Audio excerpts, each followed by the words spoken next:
pribumi ditindas dan dikalahkan. Dan Jakarta ini satu dari sedikit kota di Indonesia yang merasakan kolonialisme dari dekat. Tidak ada cerita Ahok dengan Anies. Ketika saya kalah, saya langsung kasih Anies ucapan segala macam. Tapi yang tidak bisa saya terima, ketika Anda menang, Anda pidato memecah belah bangsa. Bahwa Jakarta udah kembali ke pangkuan pribumi. Anies dan Ahok bersatu sudah melupakan bagaimana Ahok telah dipenjara oleh pendukung Anies Baswedan di tahun 2017 dan kini bersatu untuk melawan Jokowi dan Prabowo. Dan inilah pernyataan Adi Prayitno. Saya kira banyak sekali pihak yang kaget dan bahkan hampir syok melihat kemesraan yang dipertontonkan oleh Anies Baswedan dan Ahok saat merayakan pergantian tahun 2024 ke tahun 2025. Kenapa begitu kaget dan hampir syok? Ya karena tentu Anies Baswedan dan Ahok ini adalah dua sosok yang kemudian hampir membelah warga Jakarta dan bahkan membelah seluruh bangsa Indonesia gara-gara pilkada 2017 yang lalu yang menggunakan sentimen politik identitas, yaitu isu agama dan isu-isu etnis. Kita tahu bahwa Anies itu menang di pilkada karena Ahok dinilai sebagai penista agama. Di demo berjilid-jilid, di demo hampir tiap hari, gerakan pembela ulama, gerakan pembela umat Islam dan seterusnya, yang menganggap Ahok itu adalah orang yang adalah menista agama, tidak layak memimpin bangsa dan negara dan seterusnya. Orang-orang yang menolak Ahok sebagai calon gubernur di Jakarta saat itu adalah mereka yang terafiliasi sebagai pendukung Anies. Praktis setelah itu, publik sangat terbelah ya, melihat siapa yang penista agama dan siapa yang kemudian pembela ulama. Selain Ahok sering dituduh sebagai penista agama dan bahkan Ahok berurusan dengan hukum, Anies secara politik mendapatkan faedah elektoral saat itu karena mendapatkan simpati yang cukup luar biasa, dan bahkan Anies disebut sebagai representasi dari kepentingan politik umat Islam, pembela ulama dan seterusnya. Jadi inilah yang kemudian membuat kenapa begitu banyak pihak kaget ya. Ketika melihat Anies dan Ahok, sangat mungkin mereka itu akan melakukan kerjasama ya di bulan depan katanya. Baik di pihak Anies ataupun di pihak Ahok sama-sama kaget dan bahkan sampai hari ini mereka tidak percaya dengan junjungan yang dipertontonkan oleh mereka gitu ya. Di pihak Ahok misalnya, mereka meratapi kenapa Ahok harus berkompromi dan berdamai dengan Anies Baswedan.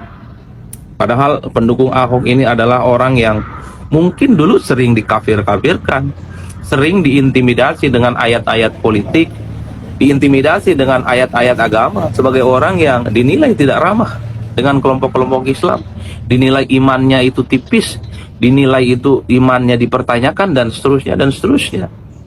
Begitupun dengan pendukungnya Anies Baswedan. Sangat menyayangkan kenapa Anies Baswedan itu harus berkompromi dan menunjukkan kebersamaannya dengan Ahok.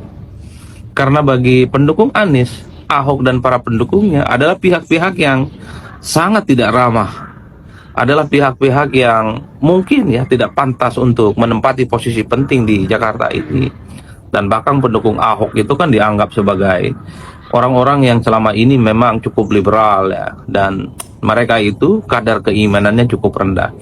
Jadi ini yang kemudian membuat kenapa belakangan ini sehari pasca pergantian tahun ini kemudian begitu banyak yang seakan-akan perasaannya itu teraduk-aduk ya. Tapi saya selalu mengatakan, khotbah saya di berbagai tempat, di forum-forum diskusi terbuka, di forum-forum akademik, kemudian di diskusi-diskusi di TV, di media, saya selalu mengatakan, mengenai politik itu biasa-biasa saja. Politik itu bukan perang agama. Ahok ini telah melupakan jasa Anies Baswedan yang telah memenjarakannya di tahun 2017, dan kini Ahok dan Anies pun bersatu untuk melawan Joko Widodo. Inilah pernyataan Pak Basuki Cahayapurnama. Nanya apa sih lo? Tadi apa yang diobrolin? Mesti tanya sama Pak Anies dong. dari media Pak, dari Pak Ahok Pak. Ini urusan beda. Nanti sama Pak Anies punya urusan, tunggu bulan depan tanggal main. Ahok ditanyain bisikinnya apa? Saya bilang bisikannya Bulan depan bisik. tanggal mainnya. Tunggu. Saya kira banyak Tunggu tanggal mainnya. Lu nanyanya apa sih lu? Tadi apa yang diobrolin sampai bisik-bisik? Mesti tanya sama Pak Anies dong. Dari media Pak, dari Pak Ahok Pak. Ini urusan beda. Nanti sama Pak Anies punya urusan, tunggu bulan depan tanggal main. Ahok ditanyain bisikinnya apa? Saya bilang bisikannya Bulan depan bisik. tanggal mainnya. Tunggu. Dikit Pak, dikit Pak. Tunggu tanggal mainnya. Tunggu. Nah, nanti dong. Kalau udah kan udah dibilang tunggu, lo tunggu harus tunggu dong kita. Ada kejutan di tahun depan Pak Anies. Oh ya nanti kan lihat aja. Emang soal biasa lah, nanti kan kita cari waktu ngobrol-ngobrol. Mas tadi terlihat ngobrol dengan Pak Ahok, ngobrolin apa aja nih Pak Anies? Tadi asik sekali. Ngobrolin tentang apa aja Pak? Boleh di-spill dikit Pak? Nanti lah. Penjabat Gubernur DKI Jakarta Bapak Teguh Setiabudi, Ketua DPRD Provinsi DKI Jakarta Bapak Haji Khairuddin, terima kasih Pak kehadirannya. Wakil Ketua DPRD Provinsi DKI Jakarta Ibu Ima Mahdiah, beserta dengan seluruh anggota DPRD Provinsi DKI Jakarta yang hadir. Izinkan pula kami haturkan selamat datang, satu kehormatan bagi pendopo Balai Kota Provinsi DKI Jakarta telah hadir bersama dengan kita semua. Yang kami hormati Gubernur DKI Jakarta periode tahun 1997 sampai tahun 2007 Bapak Sutioso. Gubernur DKI Jakarta periode tahun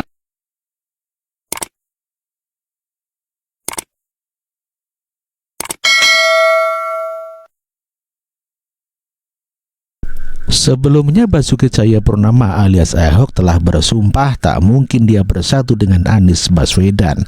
Tidak ada cerita Ahok bersatu dengan Anies, itulah pidato ataupun pernyataan Basuki Cahayapurnama.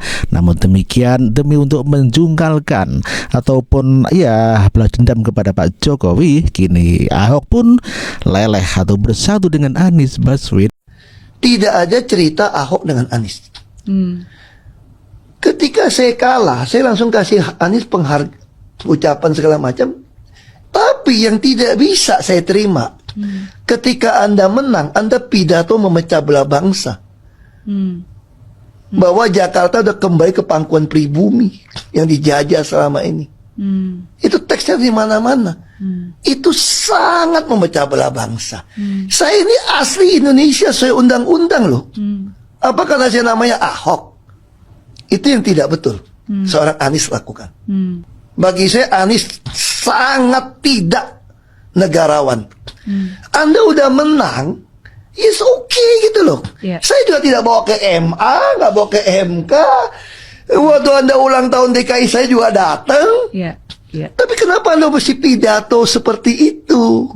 Sebelumnya Anies Baswedan mengatakan bahwa sekarang telah merdeka, tidak dijajah lagi.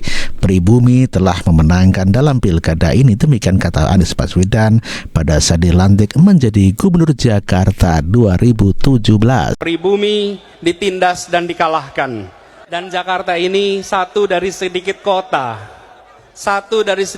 di Indonesia yang merasakan kolonialisme dari dekat. Penjajahan di depan mata itu di Jakarta selama ratusan tahun, betul tidak Silen?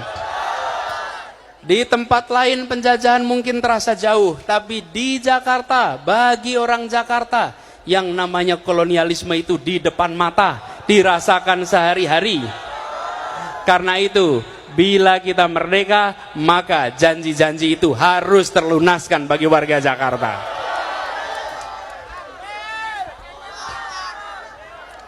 Dulu kita semua pribumi ditindas dan dikalahkan.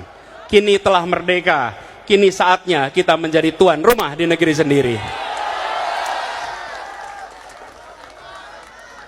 Jangan sampai Jakarta ini seperti yang dituliskan dalam pepatah Madura. Itik se atelor, ayam se ngeremi. Katanya, itik yang bertelur, ayam yang mengerami. Kita yang bekerja keras untuk merebut kemerdekaan, kita yang bekerja keras untuk mengusir kolonialisme, kita semua harus merasakan manfaat kemerdekaan di ibu kota ini.